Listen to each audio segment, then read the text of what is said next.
by skilled craftsmen to bring the characters to life. Now these costumes, they always looked so real, like they were actually made for these characters to use in their jobs. And before I started Corridor Digital with Sam,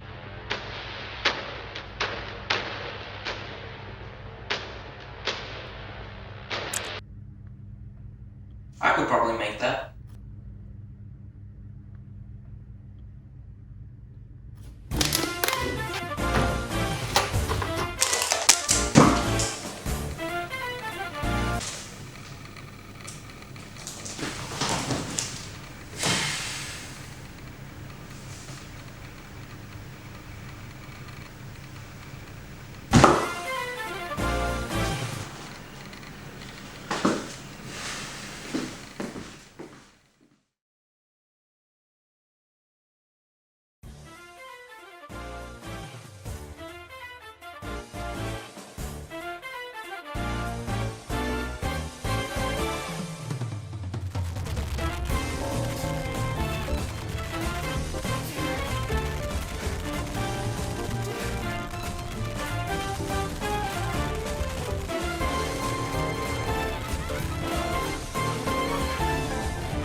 Really? Bruh.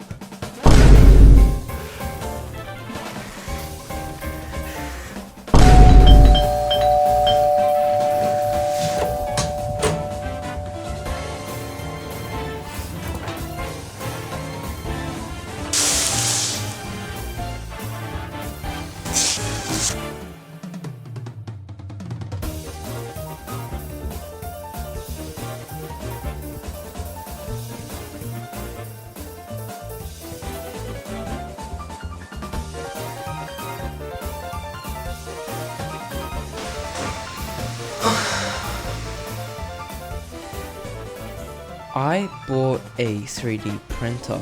Now, normally, I wouldn't make a video about something like this. I'm too lazy to film them in the first place.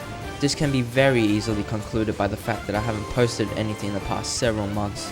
But there is a reason to my madness, and you will soon see the motivation behind my sudden desire to upload.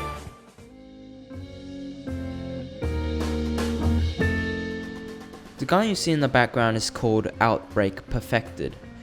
It's an exotic rifle in the Destiny franchise, appearing both in the first and the second game. Frankly, I haven't played the game in ages, but the designs and the sheer epicness of these guns has always stuck with me as an integral part of the game. Thus, I've always wanted to hold one in real life. Coincidentally, around the same time, I saw a 3D printing video on my recommendations tab, which made me realize that this thought could actually become a reality. So I impulsively bought a 3D printer with my very limited funds.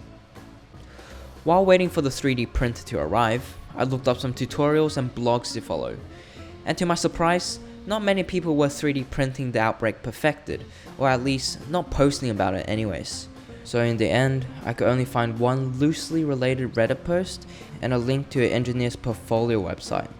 There, I actually found what could only be described as a perfect rendition of the pulse rifle. But as I explored more of his creative process, I found out that it actually took him 9 months and 125 individual pieces to complete. As you can probably tell, I am not an engineer. I am but a mere child. Oddly enough, my body is built as if I'm a 40-year-old going through midlife crisis, and going up the stairs will and have broken my back. Don't get me wrong though, I'm strong as fuck.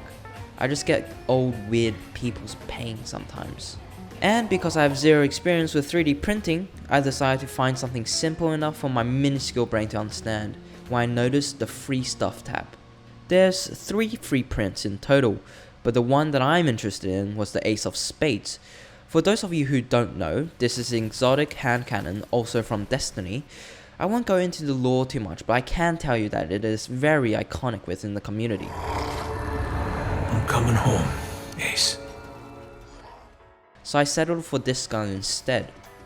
While the gun prints, I headed over to Bunnings to grab some essential items.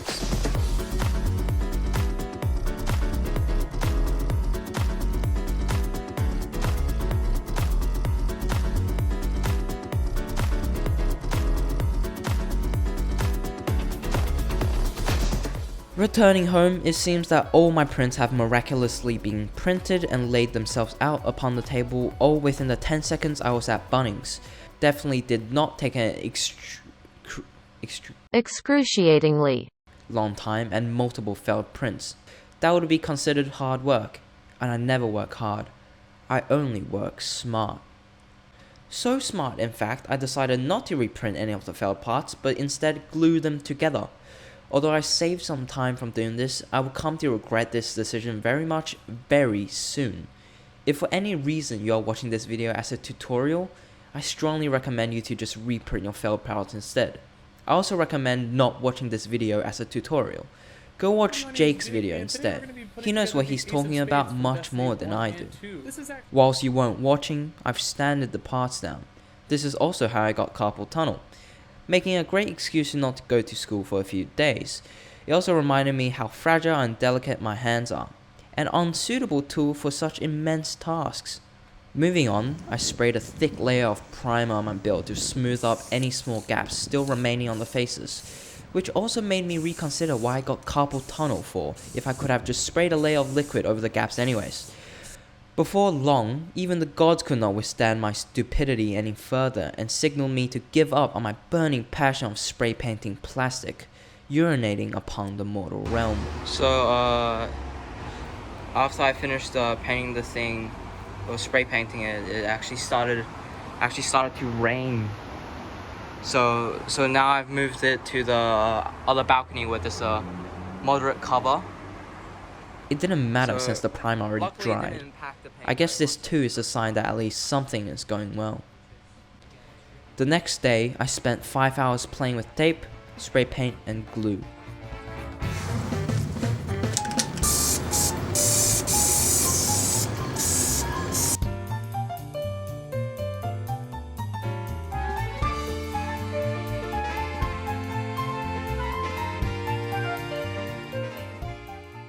Then finally finishing the Ace of Spades.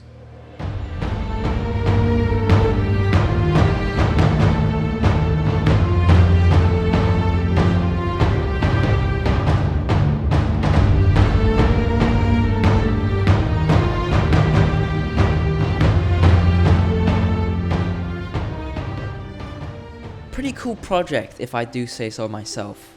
Although I must say, this gun took way longer and way more effort than I thought it would take. Not only waiting for the parts to print, but also balancing this and my schoolwork.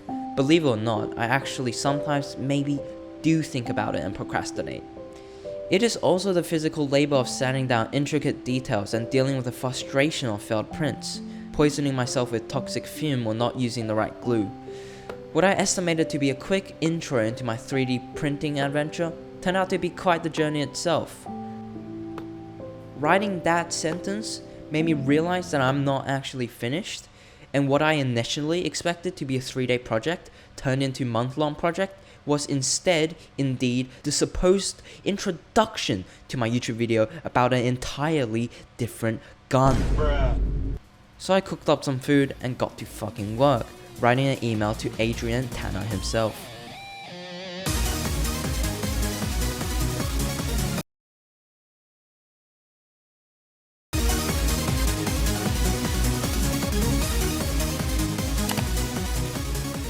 To which he responded, yeah, just take it for free.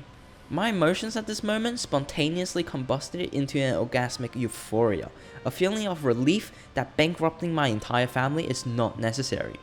This feeling was quickly pulverized when I clicked on the link and it didn't work. I sent him another email, and he doesn't reply. For the next hour, he sent me another link. Problem solved. Finally, my childhood dream of escaping reality is becoming one step closer. Opening the file he sent me, I can immediately tell that I am going to die. This folder contained in total 64 files, most of which needed to be printed up to 6 separate times. If you do the math, that's like 690 parts. For reference, the Ace of Spades in total only had 7 parts. I am willing to fail my exams for this, and I already am. Learning from my past mistakes, I went ahead and bought some Tamiya putty to cover up any big gaps that might come from printing errors. If you're still following along in this video, then I strongly recommend you to get one of these tubes. And here it is. Now, you might be wondering what all of these extra parts are. Well, let me explain. Because I was just such a good boy following instructions, I printed the amount of parts which were written on the files. Turns out they were wrong. You were supposed to print out only one of each part. It didn't occur to me that a gun does not in fact have 3 separate barrels.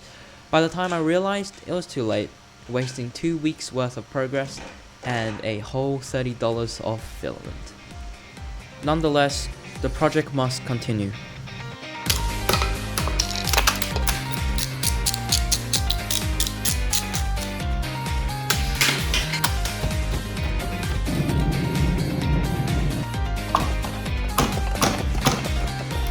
A few weeks later, after printing most of the large parts of the gun, it turns out that my printer is absolute garbage at printing circular objects.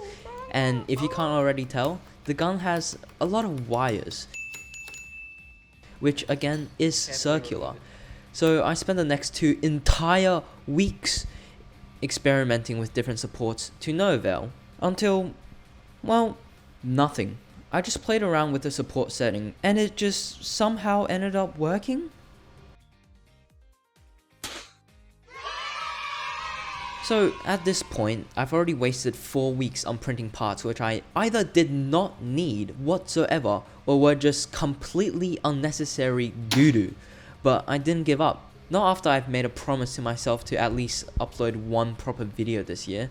Just maybe it's the fact that I've already spent $300 on this project. I mean, I'm just saying. Money doesn't grow on trees after all.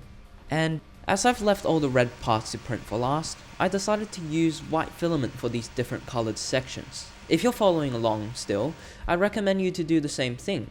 It's not necessary by any means, but it does make the painting process quite a bit more intuitive. Since the rest of the parts were relatively large and not circular, the printing process went along smoothly. Oh, did I mention this gun took me 3 months to print?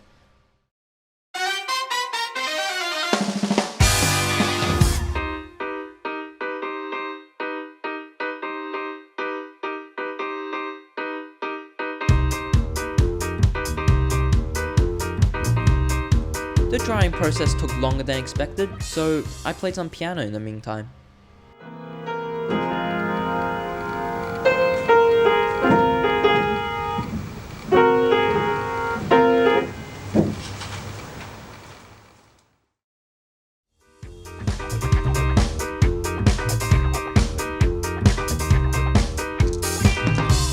Painting the other major parts, me being as smart as I am, thought that I could possibly save time by not applying the primer layer. I wasn't bothered to sand down the parts afterwards. Anyways, as it turns out, the primer exists for a reason, quite an important reason as well. You see, by adding a protective layer to the plastics, it ensures that when the paint dries, it doesn't dry on the plastic directly, and thus wouldn't fucking bend the plastic. I had to repaint these parts. Whilst waiting for that, I finally stopped procrastinating on removing the support from the wires. It looked hard, so I thought it would just sort itself out given enough time. I was wrong and it did nothing. So I began. Having experienced that, I'd say removing the support structure from this shit is harder than doing surgery. Why do I say that? Well, these fuckers are so fragile that one wrong cut will end my already deranged mental stability. Do you know what it's like to carefully dissect one of these wire clusters for a whole hour just for it to break at the last cut? Well, I do. 5 whole times. This stuff is hard. So hard in fact, my entire body, especially my nose, rebelled against this torture. I am nearing my death and my last wish is just to finish this project. And you'd think that waiting for a machine to print out parts would be the easy part. I thought that too. There's probably a moral about never underestimate or whatever in there somewhere, but I cannot be bothered at this point to care. Finally, it's time. Time to assemble all the parts. Alas, we arrived at the start of the tutorial, the point of this whole now 4-month expedition. Okay.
And that's it.